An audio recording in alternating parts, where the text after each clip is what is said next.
Okay. You are a unique individual with the power to change lives just by being who you are, sharing your wisdom, and telling your story. Welcome everybody to Jen's Pen Live, where we find interesting people who make the world a better place and ask them to share their story. Today, we're talking to Antje Howard. Antje is, well, she's from Berlin and she lives in California now.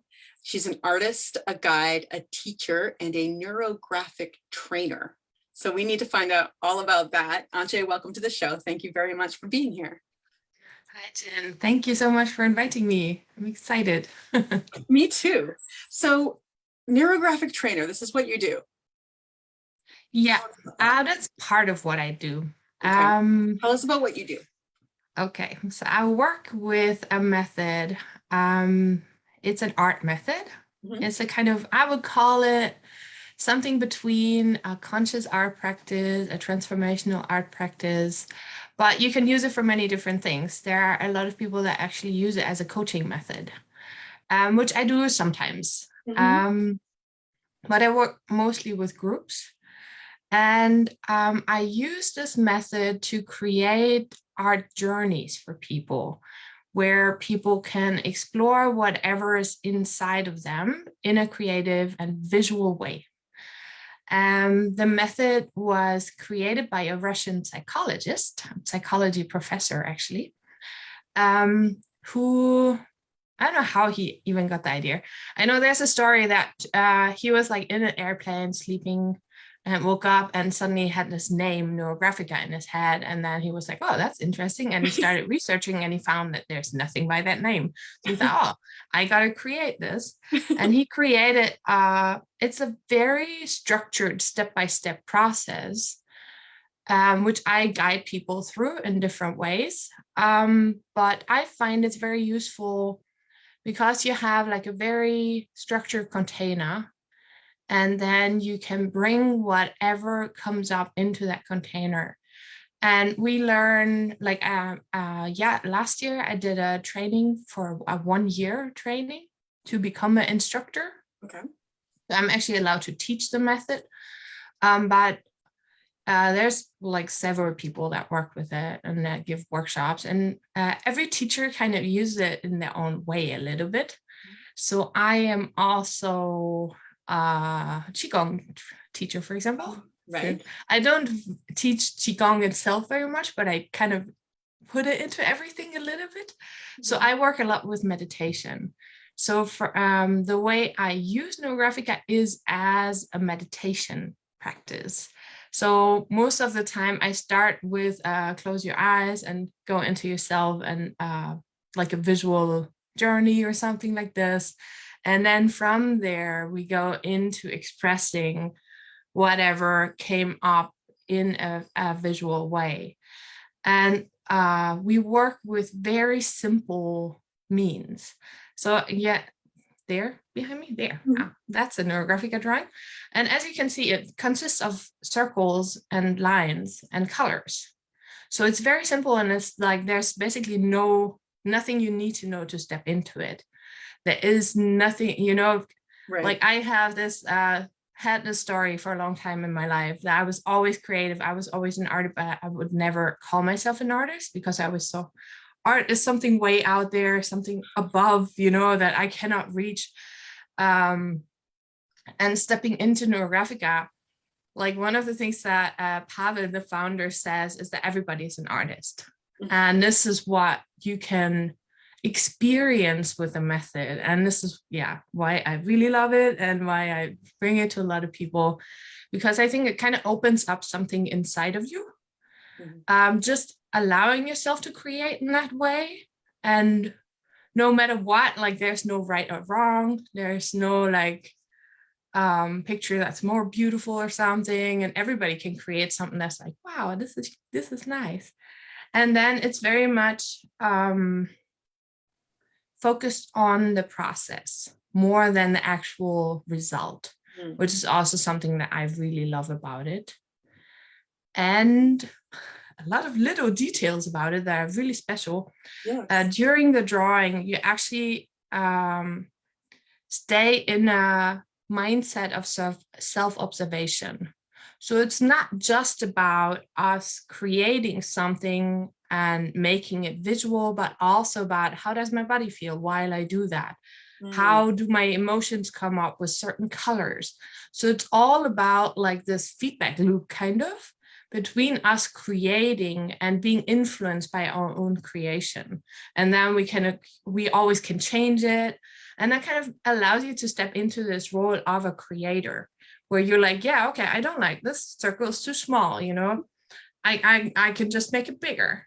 So it's yeah, that in a nutshell, in a probably complicated nutshell, that's Neurographica. Or the way I teach it.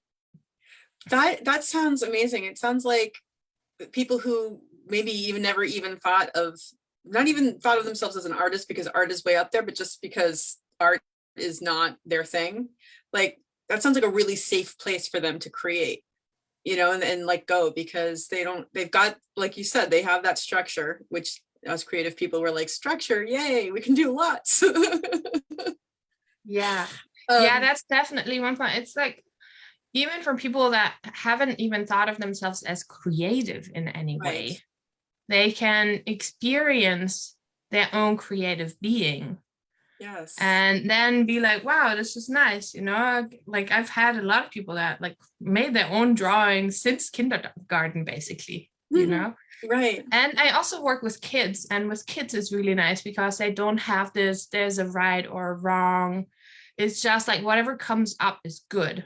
And then we work with whatever comes up, and using it as a coaching method, for example, or as an art therapy method, you can really bring things up that are hard to explain in words, especially with kids. I had that with like teenagers, you know, and they wouldn't be able to explain it, but once we draw it, they can tell me what they see in the picture, and then that gives them a language for things as well. You know, like, how does the color feel? And then they're like, oh yeah, you know, then they start talking. So it's really, yeah, it's very versatile. You can use it in many different ways. And this is why I really love it, because I'm a person that I have problems with doing the same thing over and over again. So yes. I need like to find, or like eventually I found like in working, it's good for me to try out new things all the time. And with Neurographica, that's what I do. I try out new things all the time. It's so exciting not to have any sort of bounds on you, but I mean, have the structure there for it, but then not be able just to do whatever you want, have the freedom, because nothing is wrong. And you can just, I love the idea that someone who doesn't practice creativity in their daily life can come there and feel that feeling that we get as a, you know what I mean, when you're creating. It's such a freeing feeling. That's really exciting to me. Yeah. And you never get to that point where you're sitting in front of a blank paper and you don't know what to do. Right. There's always the next step, and it's very simple. No, we just follow the next step. And whenever you're like, oh, okay, I think this is kind of like, you know, I'm done with this step, then you never come into this, oh, what am I going to do now? It's like really a complete process. And like the way he developed it, he even, I think it was like part of his doctoral thesis or something like that. So every single step in the drawing process is designed to influence a part of your subconscious.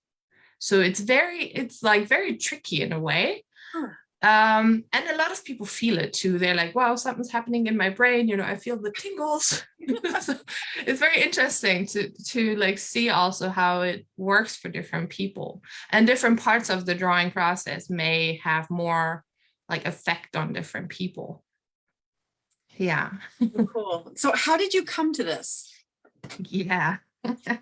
That was literally a complete coincidence. I have some Russian friends on Facebook, and I saw a picture, and I was just captivated by that picture, and it said a whole bunch of Russian stuff underneath. I think it was an advertisement for a class or something like that, and the only thing I could read that was in not Russian script was this word Neurographica, and then I started like a crazy person researching, trying to find out what that was.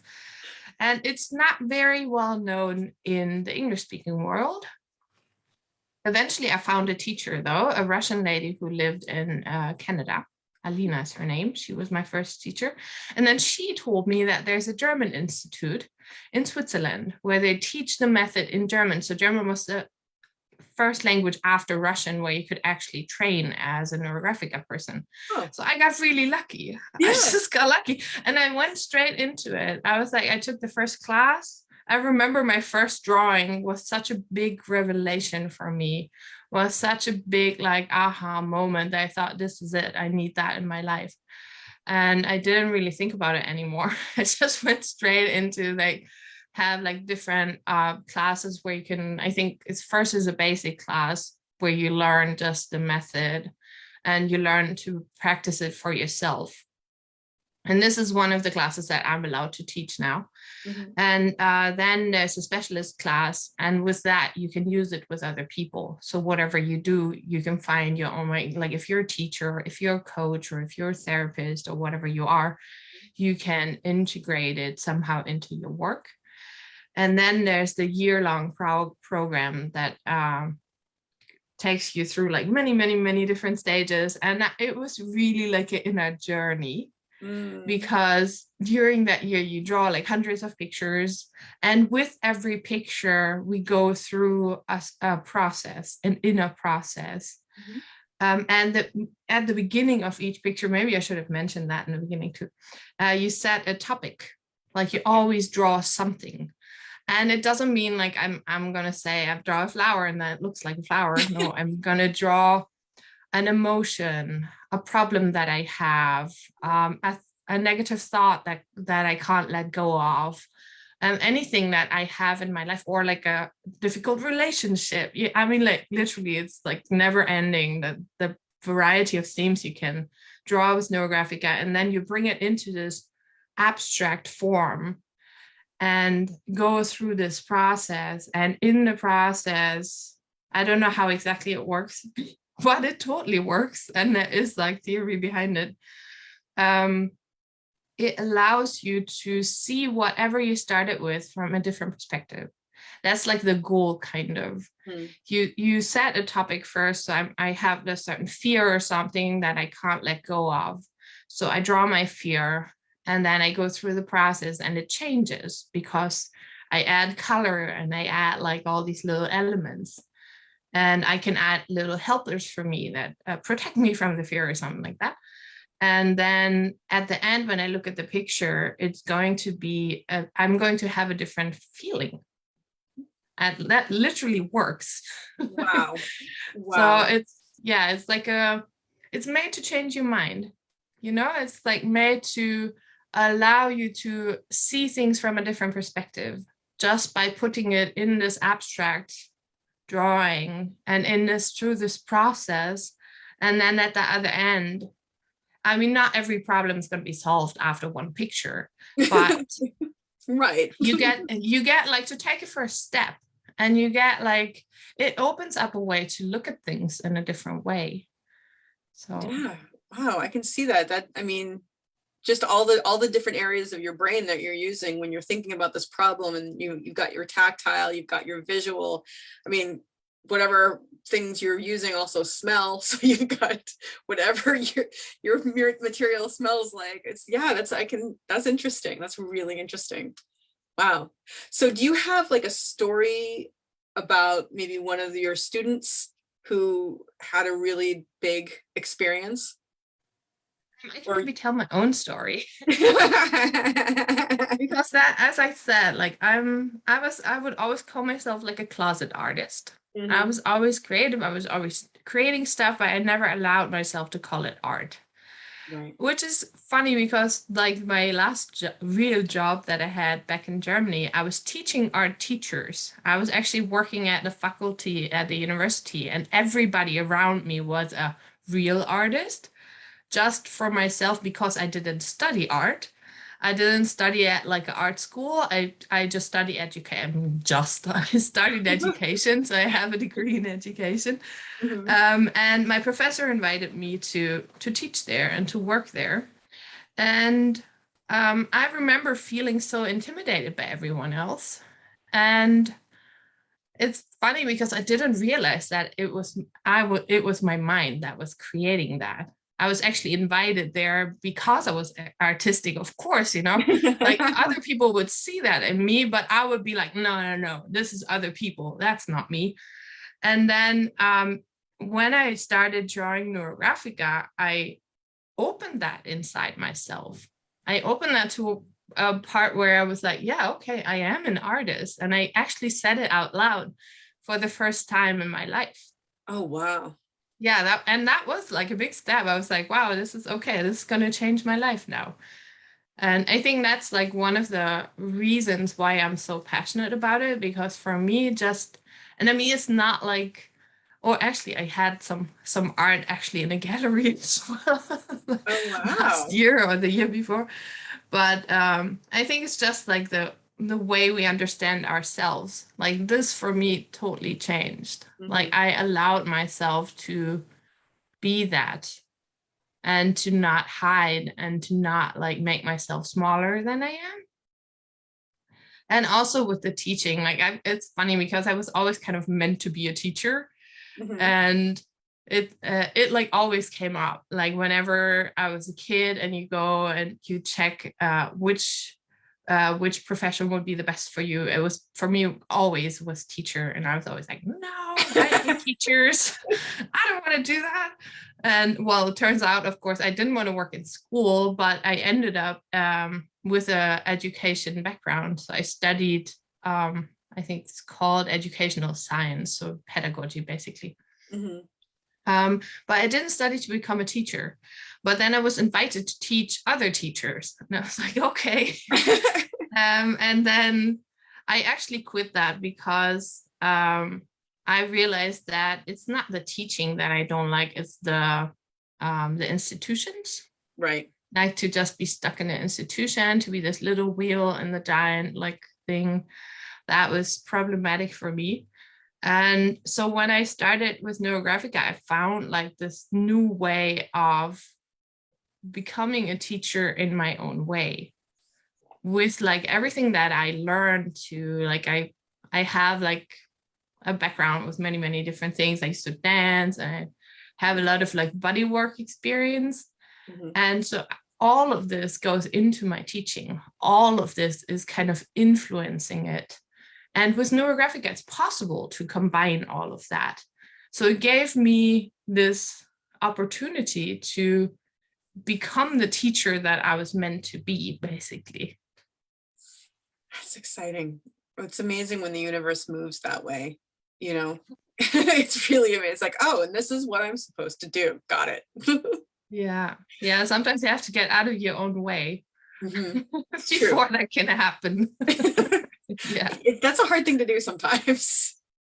Yeah, definitely. So do you have a particular drawing that you've done that was most cathartic? Well, there is like one practice that is supposed to be cathartic. And those are more like the drawings. I actually have an ugly drawing book where I allow myself to just draw for the process, really. And I tell my students too, it's a really good idea to have that because then, it's not about like what it looks like. It's only about what it feels like and what happens during the process. But I have some drawings that were really influential for me, and that had to do with ancestry. I had a very sad, like last year during my training and during the whole COVID thing, my grandma died in Germany. And I could not go to the funeral. I could not be with my family at all. I was here in the US and there was no way of getting there. So I remember it was like, of course, a shocking moment. I mean, she was 98. It was not like, nobody would expect that she ever died, but still, I had a very close relationship with her. So it was really hard for me to not be with my family at all too. I couldn't like hug my dad or anything like that. So I was drawing for 3 days and I was literally in a trance. I was like, just in this process with myself and with my grandma. and I was drawing a portrait of her. That's one of the practices that we do in the classes. And it's funny because for the class, I had already printed out a picture of my grandma, but I never did it during the class. But at that moment, I was like, okay, now it's time for that picture. And so I was just sitting there.